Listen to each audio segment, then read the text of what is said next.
This is a nice way to start. He was happy a second ago. Oh, go Dad. Go Dad. We're a little bit late today, sorry. Started Moana 2 for me. We found Moana It's 2. out. She's so excited. It's out now. She's been waiting Maybe to watch tomorrow it. you could watch it and try and find it. We found it on Disney.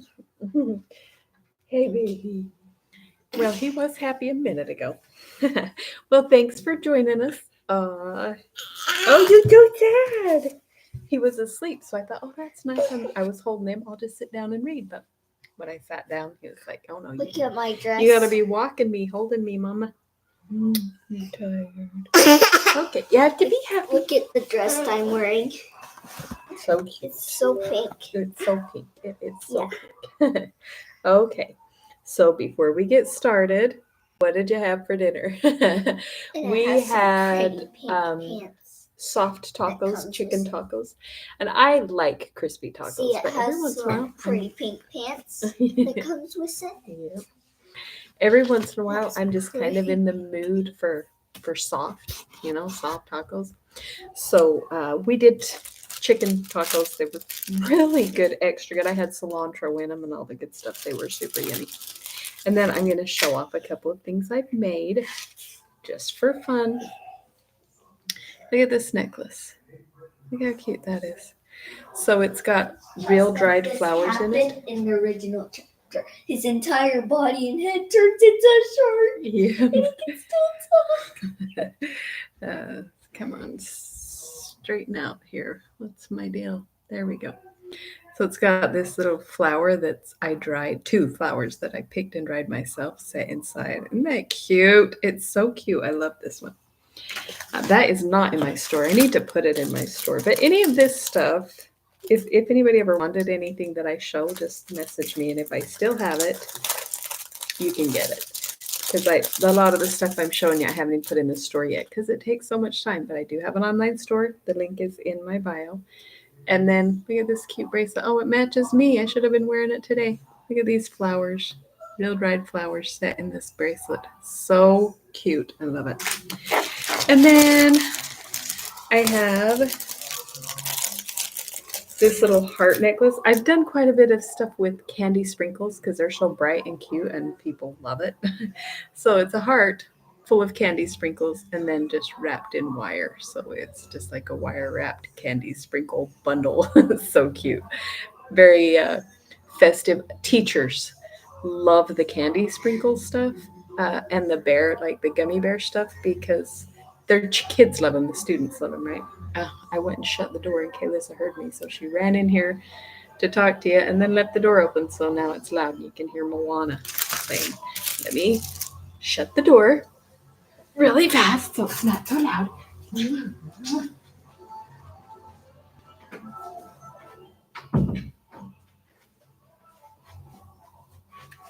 Okay, hopefully that's better. Okay, sorry we were late today. Hey, I was trying to get him to go to sleep so he would stay asleep and be happy. It's okay. Who's that? Is that you? Who's that? Who's that baby? No? No, you're so tired. He never sleeps. He doesn't sleep. Okay, Understood Betsy. We are on chapter 9. Oh, you gotta be happy. Say, eat your toast. Oh, don't be grumpy. Don't be grumpy. Don't be grumpy. Mama left you, sunshine. Oh, I just thought he was gonna sleep. Okay. So, recap of chapter 8. So, Betsy started. Okay. I'm sorry. I will maybe run him to Dad because he's just not going to be happy. Again, I'll be right back. Sorry.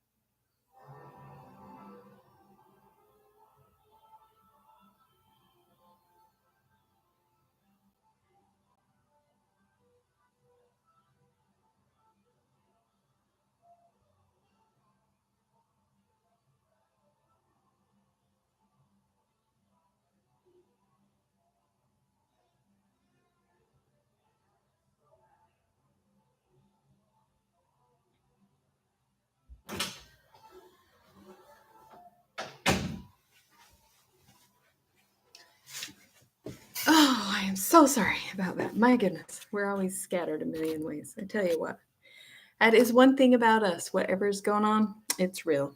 Real life going on over here.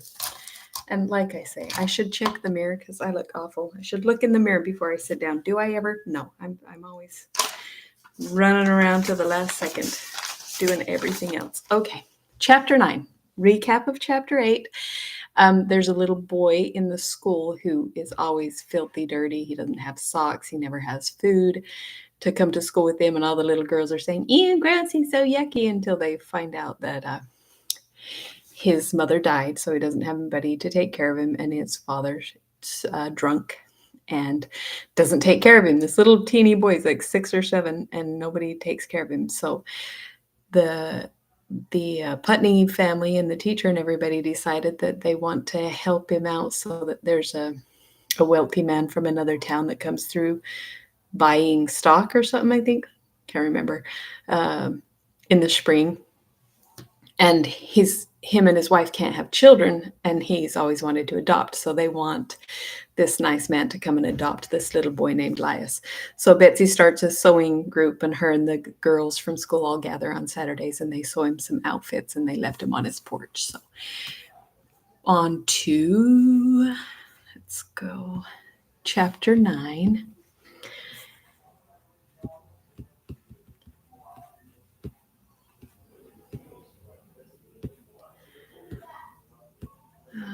Okay. What? Oh, okay, sorry. Chapter 9. The new clothes fail. Well, there's a title for you. It just tells you what happens right in the beginning. All right. All the little girls went early to school the next day, eager for the first glimpse of Laius in his new clothes.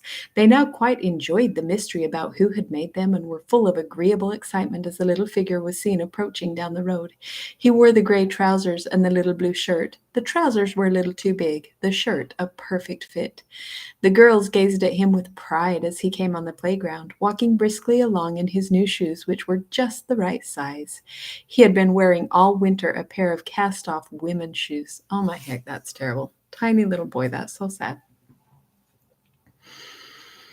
From a distance, he looked like another child, but as he came closer, oh, his face, his hair, his hands, his fingernails.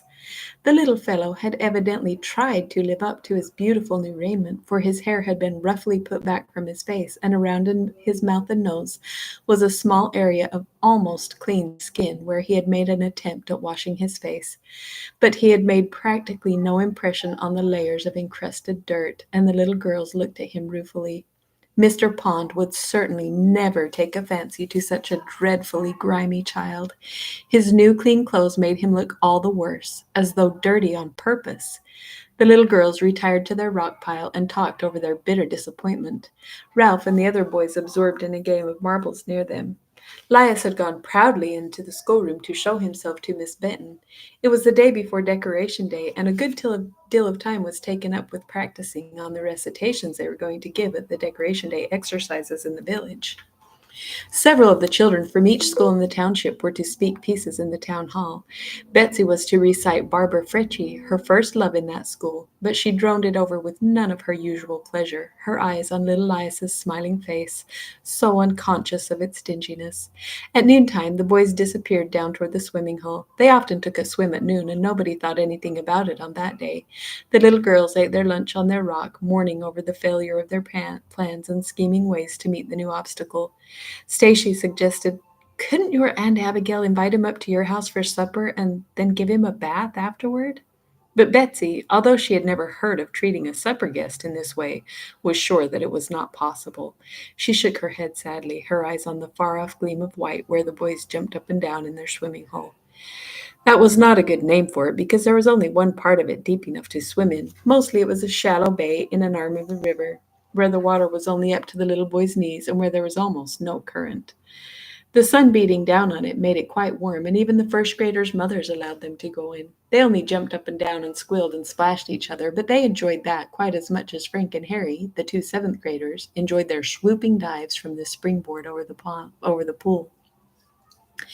They were late in getting back from the river that day, and Miss Benton had to ring her bell hard in that direction before they came trooping up and clattered into the schoolroom where the girls already sat, their eyes lowered virtuously to their books with a prim air of self-righteousness.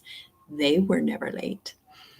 Betsy was reciting her arithmetic. She was getting on famously with that. Weeks ago, as soon as Miss Benton had seen the confusion of the little girl's mind, the two had settled down to a serious struggle with that subject.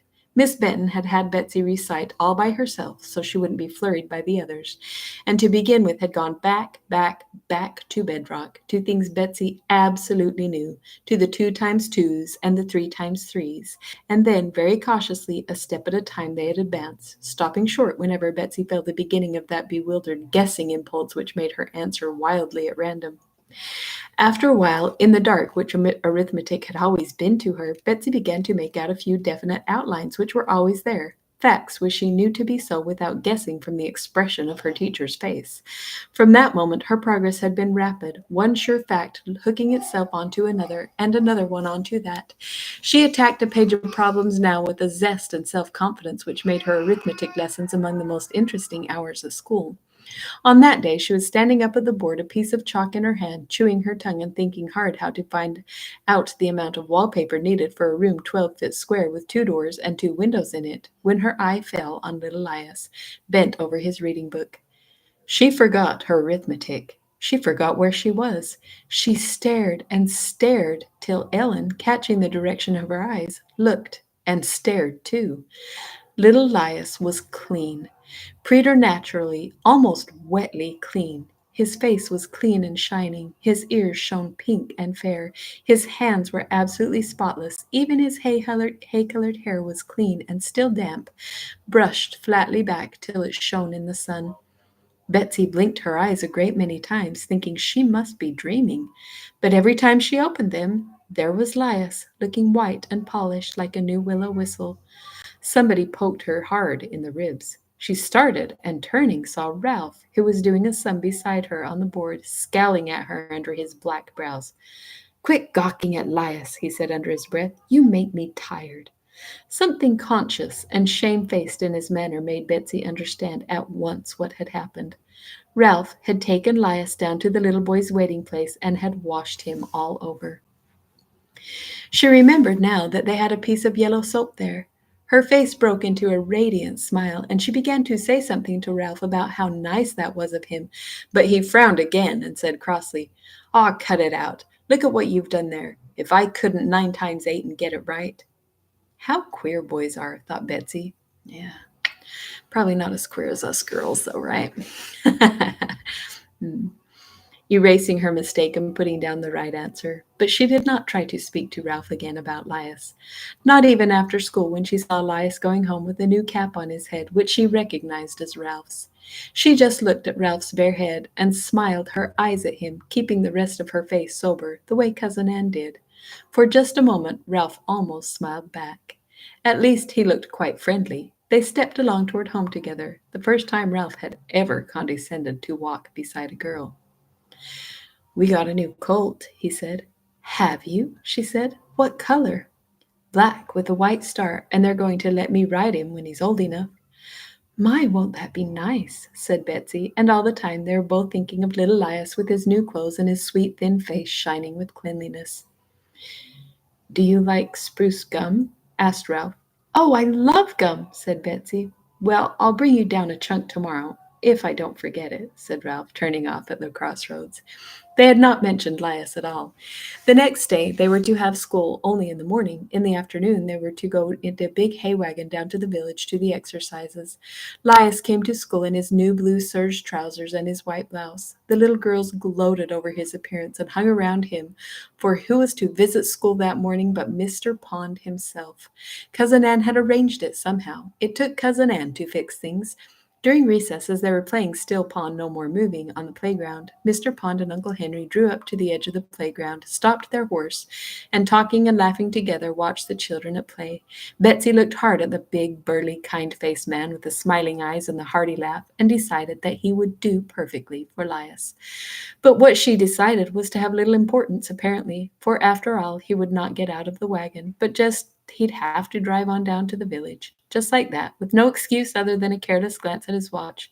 No, he guessed he wouldn't have time this morning, he said. Betsy cast an imploring look up into Uncle Henry's face, but evidently he felt himself quite helpless too. Oh, if only Cousin Anne had come, she would have marched him into the schoolhouse double quick. But Uncle Henry was not Cousin Anne.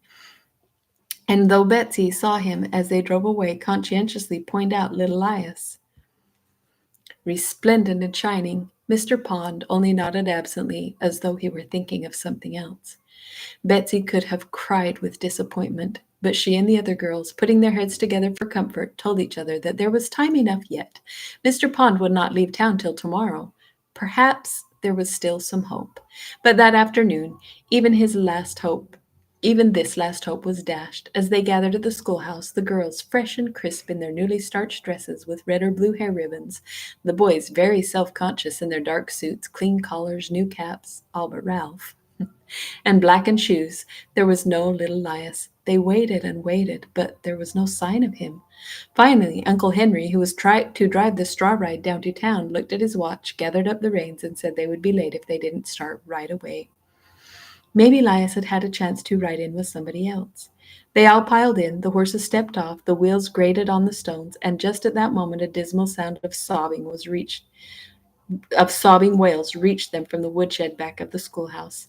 The children tumbled out as fast as they had tumbled in and ran back, Betsy and Ralph at their head. There in the woodshed was little Lias, huddled in the corner behind some wood, crying and crying and crying, digging his fists into his eyes, his face all smeared with tears and dirt. And he was dressed again in his filthy, torn old overalls and ragged shirt. His poor little bare feet shone with a piteous cleanliness in that dark place. What's the matter? What's the matter? The children asked him all at once. He flung himself on Ralph, burying his face in the other boy's coat, and sobbed out some disjointed story which only Ralph could hear. And then, as last and final climax of the disaster, who should come looking over the shoulders of the children but Uncle Henry and Mr. Pond? And Lias, all ragged and dirty again. Betsy sat down weakly on a pile of wood, utterly disheartened. What was the use of anything? What's the matter? Asked the two men together. Ralph turned with an angry toss of his dark head and told them bitterly over the heads of the children. He just had some decent clothes, first ones he's ever had, and he was plotting on going to the exercises in the town hall, and that darned old skunk of a stepfather he has gone and taken him and sold him to get whiskey. I'd like to kill him. Betsy could have flung her arms around Ralph. He looked so exactly the way she felt. Yes, he is a darned old skunk, she said to herself, rejoicing in the bad words she did not know before. It took bad words to qualify what had happened. Sorry, that's cute. She saw an electric spark pass from Ralph's blazing eyes to Mr. Pond's broad face, now grim and fierce. She saw Mr. Pond step forward, brushing the children out of his way like a giant among dwarfs. She saw him stoop and pick little Lias up in his great, strong arms, and holding him close, stride furiously out of the woodshed, across the playground to the buggy which was waiting for him. He'll go to the exercises, all right, he called back over his shoulder in a great roar. He'll go if I have to buy out the whole town to get him an outfit, and that whelp won't get these clothes either. You hear me say so. He sprang into the buggy and, holding Lias on his lap, took up the reins and drove rapidly forward. They saw little Lias again. Okay, now I'm gonna cry. Just watch. It's cute. They saw little Lias again entering the town hall, holding fast to Mr. Pond's hand. He was, oh my heck, I'm so emotional. He was magnificent in a whole suit of store clothes, coat and all, and he wore white stockings and neat low shoes like a city child. They saw him later up on the platform, squeaking out his little patriotic poem. So cute.